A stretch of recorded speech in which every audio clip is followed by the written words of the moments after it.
India और US में जो डिफेंस डील साइन हुई है, ये क्या है? ये एग्रीमेंट है, ये पैसे हैं, ये टेक्नोलॉजी है, ये ड्रोन्स लें, ये मिसाइल्स लें, ये टैंक्स लें, और ये हमने आपसे पैसे ले लिए और ये डिलीवरी डेट है. अब इंडिया आप ये कह सकते हैं कि मेजर डिफेंस पार्टनर ज़रूर है बट नेटो एलाय नहीं है. इंडिया को जो भी एक्सपोर्ट हो रही है वो केस टू केस देखी जाती है, उसको रिव्यू किया जाता है. ठीक, आत्मनिर्भर भारत का ख्वाब कितना पूरा हुआ ये दुनिया को नज़र आ रहा है, वो तो हमने देख ही लिया. यकीनी तौर पे आप कहेंगे कि हाँ इंडिया जीत गया है. सिचुएशन को समझने की कोशिश करें कि प्रेसिडेंट ट्रंप इस वक्त बहुत ज़्यादा झगसाई का बायस बन रहे हैं इंडिया के लिए.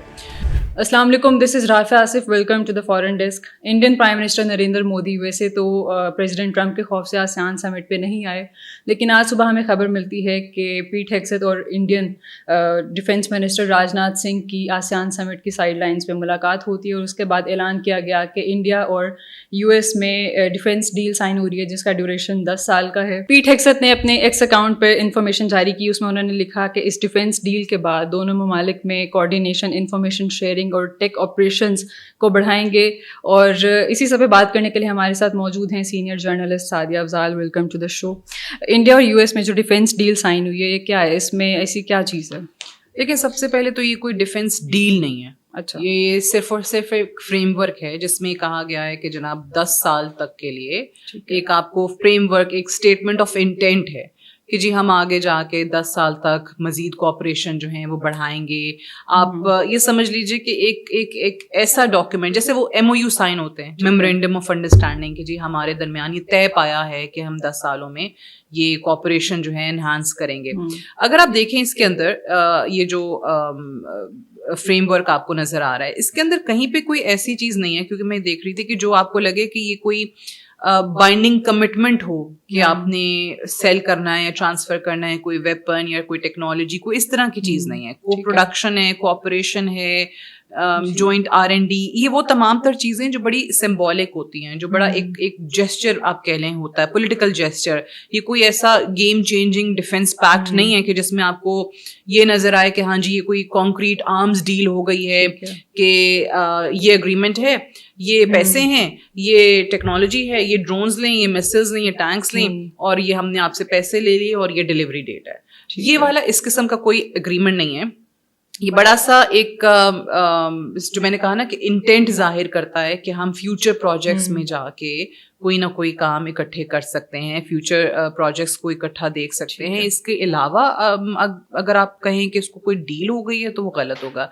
नंबर 2, अब जो अमेरिकन आर्म्स एक्सपोर्ट्स है ना, जो भी अमेरिकन असलहा वगैरह अपने मुल्क से वो बाहर भेज रहे हैं, जो एक्सपोर्ट कर रहे हैं, वो बड़ा स्ट्रिक्टली कंट्रोल्ड है bye international traffic in arms regulation. ठीक है, उसके लॉज हैं ITAR के. अब वो ये चीज़ें बहुत करीब से देखते हैं कि कौन सा असलहा जो है वो जा रहा है, कौन सा असलहा जो है वो आ रहा है. ये तो खैर यूजुअली स्पेसिफिकली एक्सपोर्ट्स की हम बात करें. अब इंडिया आप ये कह सकते हैं कि मेजर डिफेंस पार्टनर ज़रूर है बट नेटो एलाय नहीं है. ठीक है, तो अब उसका नेटो एलाय ना होने का मतलब क्या है कि इंडिया को जो भी एक्सपोर्ट हो रही है वो केस टू केस देखी जाती है, उसको रिव्यू किया जाता है. फिर इसमें जो हाई एंड टेक्नोलॉजी हो, खास तौर से स्टेल्थ टेक की बात कर लें, न्यूक्लियर सब सिस्टम्स की बात कर लें, जो लॉन्ग रेंज स्ट्राइक वेपन्स होंगे, they are completely off the radar. ठीक है, वो उसके लिए आपको बाकायदा तौर पे अप्रूवल की ज़रूरत होती है, जो कि अक्सर कांग्रेस से आप लेते हैं. सो इन सब को देखते हुए अभी हम ये कह सकते हैं कि जनाब बहुत सारी चीज़ें हैं इसके कोई डील बनने में. अब ये डील नहीं है, एक फ्रेमवर्क है, एक इंटेंट जाहिर कर दिया है. अब अगर आप कहें कि जी सही मानों में कोई टेक्नोलॉजी ट्रांसफ़र हो रहा है, कोई वेपन ट्रांसफ़र हो रहा है, तो उसमें अभी बहुत ज़्यादा कंस्ट्रेंट्स का सामना इनको करना पड़ेगा. पॉलिटिकली हैं, ब्यूरोक्रेटिकली हैं. क्यों? क्योंकि ये अभी डील नहीं है. जब डील हो जाएगी वो तमाम तर हर्डल्स तो आहिस्ता आहिस्ता तभी दूर होंगे. अभी कोई स्पेसिफिक इसको आप डील का नाम तो क्या ये कह सकते हैं कि प्रेसिडेंट ट्रंप की बुलिंग के आगे इंडिया ने सरेंडर कर लिया? देखें, अगर आप इसको इस हद चलें, अगेन जैसे मैंने कहा कि it's just a framework, it's not a deal. So I don't know कि इसमें इतनी बड़ी चीज़ क्या है. It's not a big deal. US के लिए किसी भी मुल्क के साथ एक MOU साइन कर देना कि जी हम फ्यूचर में जाके आपके साथ काम करेंगे, फ्यूचर प्रोजेक्ट्स होंगे, 10 साल तक हम इस कोऑपरेशन को एनहांस करेंगे, तो ये कोई बड़ी बात नहीं है. अब दूसरी चीज़ یو ایس اے کی طرف سے ہو سکتا ہے ٹیکٹک ہو کہ چلیں جی آپ تھوڑا سا ایک اور آپ لالی پاپ دے رہے ہیں انڈیا کو, آپ کہہ رہے ہیں کہ چلیں ٹھیک ہے ہم آپ کے ساتھ پھر بھی اچھے چل رہے ہیں, آپ ہماری بات مان لیں. تو یہ جو فریم ورک ہے, یہ جو صرف انڈرسٹینڈنگ آج ہم نے ظاہر کی ہے, اس کو ہم جا کے ایک باقاعدہ طور پہ ایک معاہدے کا نام دے سکتے ہیں, ایک ڈیل کا نام دے سکتے ہیں, اور ہو سکتا ہے کہ آپ کے ساتھ آگے جا کے ہم جو اصل چیز ہے وہ کیا ہے, اس وقت ان کو ضرورت ہے ویپنس کی, اسلحے کی ضرورت ہے. وہ ہمیشہ سے آپ دیکھ لیں کہ انڈیا جو ہے وہ آتما نربھر بھارت کا راگ الاپ رہے ہیں کہ جی سیلف ریلائنٹ انڈیا, ہم اپنی چیزیں خود بنائیں گے, پروڈکشن خود کریں گے, ڈیفینس کی ضروریات خود پوری کریں گے. تو یا پھر وہ کہتے ہیں کہ جی کو پروڈکشن ہمارے ساتھ کر لو. اب آتما نربھر بھارت کا خواب کتنا پورا ہوا یہ دنیا کو نظر آ رہا ہے. وہ تو ہم نے دیکھ ہی لیا کہ ان کے اپنے جو جیٹس تیار ہوئے ہوئے تھے تیجس, وہ بھی کوئی اڑانے والوں کے پائلٹس نہیں تھے کہ جی وہ جہاز اس قابل ہی نہیں ہے. سو اب اگر یا تو کوئی کو پروڈکشن کی طرف معاملہ جاتا ہے, یا باقاعدہ طور پہ امریکہ ان کو کوئی اپنا اسلحہ دیتا ہے, کوئی فائٹر جیٹس دیتا ہے. F-35 کی ڈیل چل رہی تھی, پھر وہ بھارت نے آپ نے دیکھا کہ وہ کینسل ہو گئی, وہ بات آگے نہیں بڑھی چیز.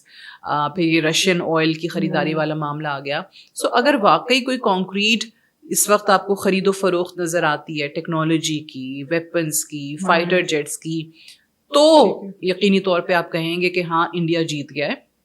لیکن فی الحال آپ کو اس وقت صرف اور صرف امریکہ یہ ثابت کرتا ہوا نظر آ رہا ہے کہ ہم پھر بھی آپ کو ایک ایک موقع فراہم کر رہے ہیں کہ آپ کہہ سکیں کہ جی ٹھیک ہے ہم آپ کی شرائط پہ آتے ہیں, ہم امریکہ کی شرائط پہ آتے ہیں. اور جو خاص طور سے رشین آئل خریداری کا معاملہ ہے جو کہ ایک بون آف کنٹینشن بن چکا ہے دونوں ممالک کے درمیان کہ وہ بند کریں یا اس کو کم کریں, جب تک وہ حل نہیں ہوتا آئی ڈونٹ تھنک کہ یہ معاملات آگے کسی جگہ پہ بڑھیں گے ان کے لیے. تو آپ کو لگتا ہے کہ ان دونوں کی جو ملاقات ہوئی ہے اس میں پیٹ ہیگسیت کی طرف سے راج ناتھ سنگھ کو یہ کہا گیا ہوگا کہ اپنی یہ رشین آئل امپورٹ بند کر دیں؟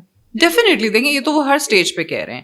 اب خاص طور سے اگر ایک سپر پاور کا پریزیڈنٹ پوری دنیا کے سامنے میڈیا پہ آ کے یہ بات کرتے ہیں کہ جناب مجھے پرائم منسٹر مودی نے کہا ہے کہ وہ بند کر دیں گے رشین تیل کی خریداری, تو پھر اس کے بعد جو بھی ان کا سیکریٹری ہوگا, جو بھی ان کا منسٹر ہوگا, وہ ہر جگہ ہر میٹنگ میں یہ بات کرے گا. دیکھیں اس وقت آپ یہ سچویشن کو سمجھنے کی کوشش کریں کہ پریزیڈنٹ ٹرمپ اس وقت بہت زیادہ جھگہسائی کا باعث بن رہے ہیں انڈیا کے لیے.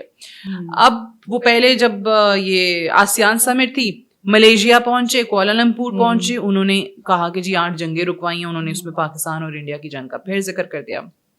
جاپان جاتے ہیں وہاں پہ انہوں نے پھر کہہ دیا, کیا کہا, 7 beautiful planes jets shot down. Again ان کو یاد کرا دیا, مطلب وہ انڈیا کے زخموں پہ نمک چھڑکتے رہتے ہیں. پھر یاد کرا دیا کہ آپ کے ساتھ جو ہے نا جہاز وہ پاکستان نے مار گرائے. اچھا پھر تیسری جگہ جاتے ہیں تو وہاں پہ انہوں نے کیا کیا, ساؤتھ کوریا میں ریسنٹلی وہاں پہ پرائم منسٹر مودی کی وہ نقل اتاری, انہوں نے دیکھا ہوگا آپ نے, وہ ٹھیک ہے وہ جس طرح بولتا ہے اور نقل اتار کے. سو بھائی وہ کوئی موقع نہیں جانے دے رہے انڈیا کے حوالے سے بات کرنے کا, انڈیا کو بار بار یاد کرانے کا. یہ کیوں ہے؟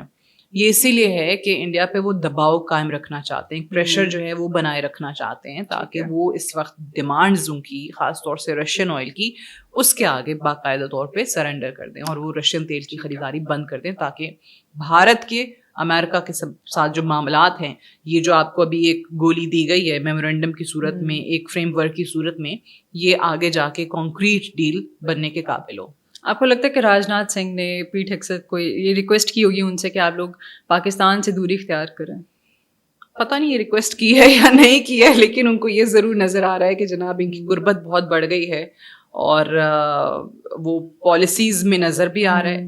پاکستان کے حوالے سے, پاکستان کے پرائم منسٹر کے حوالے سے, آرمی چیف کے حوالے سے وہ ہر جگہ جا کے بات کرتے ہیں, تعریف کر دیتے ہیں, مودی کا مذاق اڑاتے ہیں, نقلیں اتارتے ہیں. تو اب ظاہر ہے یہ چیزیں اب کہیں بھی ایسی میٹنگز کے اندر بولا تو جاتا ہی ہوگا, کوئی ہلکا پھلکا کہہ سکتے ہیں کہ دیکھیں جی look at what your president is doing, خیال کریں, ہمارا خیال کر لیں تھوڑا, تو ہلکی پھلکی یہ چلتا ہے ڈپلومیسی کا. Thank you for being here. That's all for today. See you in the next episode. اللہ حافظ.